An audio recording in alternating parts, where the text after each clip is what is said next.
নমস্কাৰ, the news প্লাছৰ সমুদসকলক স্বাগতম জনাইছো। আৰু এই মুহূৰ্তত আমি উপস্থিত আছো সৰবুক মইনবুৰী সত্ৰ। আৰু মইনবুৰী সত্ৰত দেখা গৈছে পাল নামৰে উখল মাখল এক পৰিৱেশ। আমাৰ সৈতে উপস্থিত আছে মইনবুৰী সত্ৰৰ ডেকা সত্ৰীয়া অপূৰ্ব অধিকাৰী, আৰু তেখেতৰ সৈতে কিছু পাল নামৰ বিষয় কিছু আমি জানিবৰ কাৰণে চেষ্টা কৰিম। কাৰ্যসূচীৰে সৰভোগৰ শ্ৰী শ্ৰী মইনবুৰী সত্ৰত আজিৰ পৰা মহাপাল নামৰ আয়োজন কৰা হৈছে। আজি ৰাতিপুৱাৰ পৰা বিভিন্ন কাৰ্যসূচী সম্পন্ন কৰা হৈছে। খন্তেক সময়ৰ পিছতে আমি সন্ধিয়া 5:30 অসম চৰকাৰৰ চলচ্চিত্ৰ বিত্ত উন্নয়ন নিগমৰ অধ্যক্ষ সন্মানীয় শ্ৰীমন্ত শেখৰ ডাঙৰীয়াৰ জৰিয়তে আমি বন্তি প্ৰজ্বলন কৰিম। 530 গছি বন্তি প্ৰজ্বলন কৰা হ'ব। মহাপুৰুষ শ্ৰীমন্ত শংকৰদেৱৰ প্ৰিয় শিষ্য মহাপুৰুষ মাধৱদেৱৰ সখী শ্ৰী শ্ৰী নাৰায়ণ দাস ঠাকুৰতাৰ 530 সংখ্যক আৱিৰ্ভাৱ তিথি উপলক্ষে আজি এই বন্তি প্ৰজ্বলনৰ কাৰ্যসূচী আমি হাতত লৈছোঁ। আৰু কাইলৈ আমাৰ ৰাতিপুৱাৰ পৰাই মহাপাল নামৰ আয়োজন কৰা হৈছে। এই পাল নামত বৰপেটা জিলাৰ বিভিন্ন সত্ৰৰ ভকত বৈষ্ণৱে অংশগ্ৰহণ কৰিব। সত্ৰাধিকাৰ প্ৰভুসকল আহিব। অসমৰ বিভিন্ন প্ৰান্তৰ বিশিষ্ট ব্যক্তিসকলে পাল নামত সেৱা ল'ব। মহাপুৰুষ শ্ৰীমন্ত শংকৰদেৱ গুৰুজনাই অসূয়া অমংগল দূৰ কৰাৰ কাৰণে, মানুহৰ মাজত শান্তি প্ৰতিষ্ঠা কৰাৰ কাৰণে পোনপ্ৰথমে লখিমপুৰ জিলাৰ ধোৱাহাট বেলগুৰিত এই পাল নামৰ আয়োজন কৰিছিল। পৰৱৰ্তী সময়ত মহাপুৰুষ মাধৱদেৱে সুন্দৰদিয়াত সত্ৰত দৈত্য দানৱৰ উপদ্ৰৱ যেতিয়া হৈছিল, তেতিয়া যক্ষখেদা ভেটিলৈকে যক্ষ খেদিবলৈ এই পাল নামৰ দ্বিতীয়বাৰৰ কাৰণে আয়োজন কৰা হৈছিল।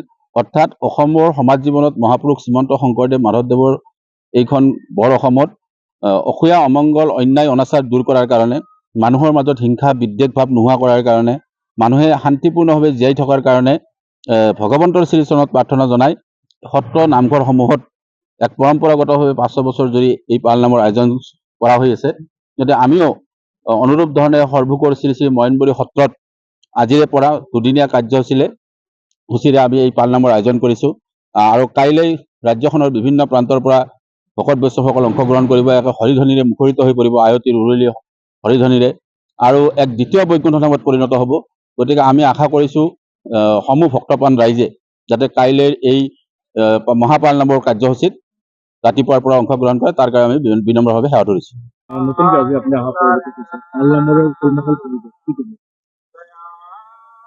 আজি মইনবুৰী সত্ৰত শ্ৰী শ্ৰী নাৰায়ণ দাস আতাৰ তেখেতৰ যি আৱিৰ্ভাৱ তিথি উপলক্ষে 530 গছি চাকিৰে যি অখণ্ড পাল নামৰ ব্যৱস্থাপনা কৰিছে মইনবুৰী সত্ৰ, এই অনুষ্ঠানত নিজকে উপস্থিত থাকিবলৈ পাই খুবেই ধন্য অনুভৱ কৰিছোঁ।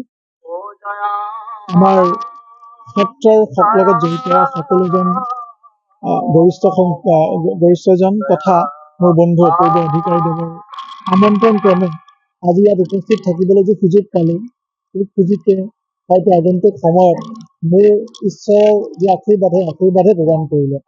গতিকে তেনে ক্ষেত্ৰত এই পবিত্ৰ পৰিৱেশত, এই পবিত্ৰ মুহূৰ্তটোত নিজৰ যি মনৰ যি চিন্তা, সেই চিন্তা ব্যক্ত কৰিব পৰাকে মোৰ আজি কথাৰ অভাৱ হৈছে।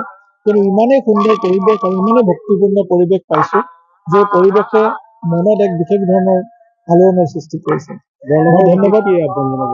মই বৰনগৰবাসীক আহ্বান এইটোৱে জনাইছোঁ যে আপোনালোকে এনেকুৱা এটা সুন্দৰ পৰিৱেশত এই মইনবুৰী সত্ৰখনৰ ওচৰে পাজৰে আপোনালোকে যে থাকিবলৈ যি আছে, সেয়া ঈশ্বৰৰ আপোনালোকৰ ওপৰত আশীৰ্বাদ।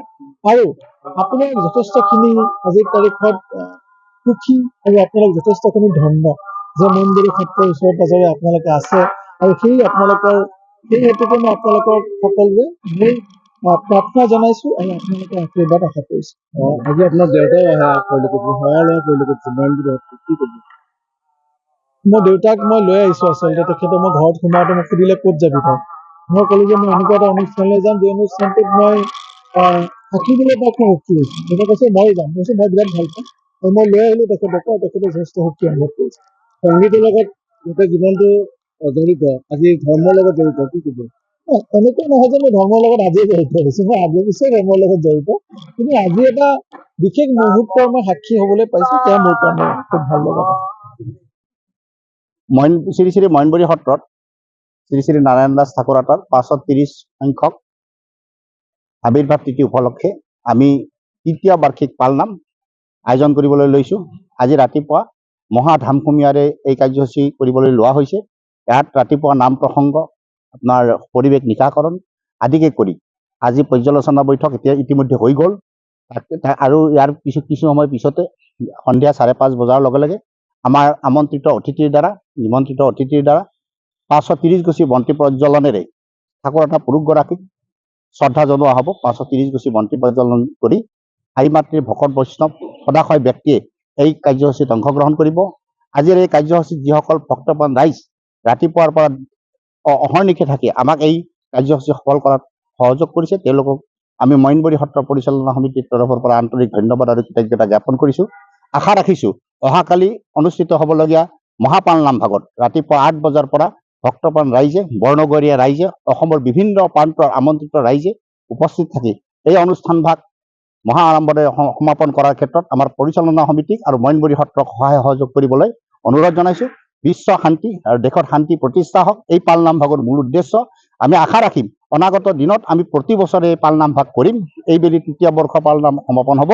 অহা বছৰ আমি 4ৰ্থ বৰ্ষ পালন কৰিম। গতিকে সকলো ৰাইজৰে আজিৰ পৰা বা এতিয়াৰ পৰা সহযোগ কৰিবলৈ অনুৰোধ ৰাখি মই মইনবৰী সত্ৰৰ পৰা বিনম্ৰ অনুৰোধ জনাইছোঁ। ধন্যবাদ।